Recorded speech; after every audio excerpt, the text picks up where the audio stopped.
காலை நேற்று வந்து சாயந்தரம் மதுரையில் ஸ்டாலின் அவர்கள் முதலமைச்சர் அவர்கள் பேசுகிறாரு.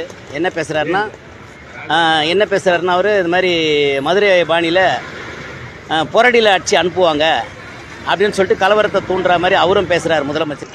இந்த போஸ்டரை கொஞ்சம் நல்லா பாருங்கள். இந்த போஸ்டரு இது மாதிரி ஒரு போஸ்டர் அடிச்சிருக்காங்க.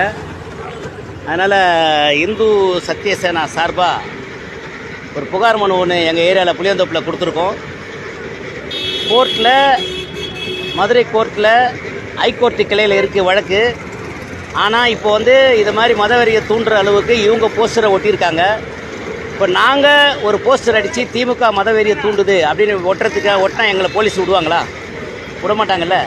அரசாங்கத்துக்கு எதிர்ப்பாக பண்ணுறீங்க, முதலமைச்சருக்கு எதிர்ப்பாக பண்ணுறீங்கன்னு சொல்லுவாங்க இல்லைங்களா?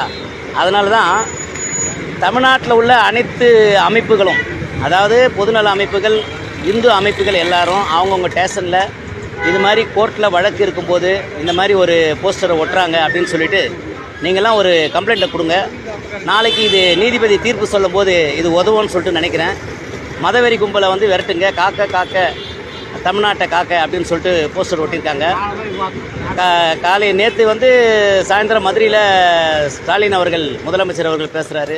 என்ன பேசுகிறாருன்னா அவர் இது மாதிரி மதுரை பாணியில் புரடியில் அடித்து அனுப்புவாங்க அப்படின்னு சொல்லிட்டு கலவரத்தை தூண்டுற மாதிரி அவரும் பேசுகிறார் முதலமைச்சர். இது கொஞ்சம் தயவு செய்து நீங்களாம் வந்து பதிவு போடணும்.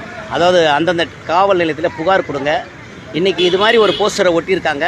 இது வந்து கண்டிக்கத்தக்க போஸ்டரு, நீங்கள் பார்த்துக்கணும். இப்படி கோர்ட்டில் வழக்கு இருக்கும்போது பண்ணால் கோர்ட்டில் அவமதிக்கிற விஷயந்தான் இதுவும். வந்தே மாதரம், ஜெய்ஹிந்த்.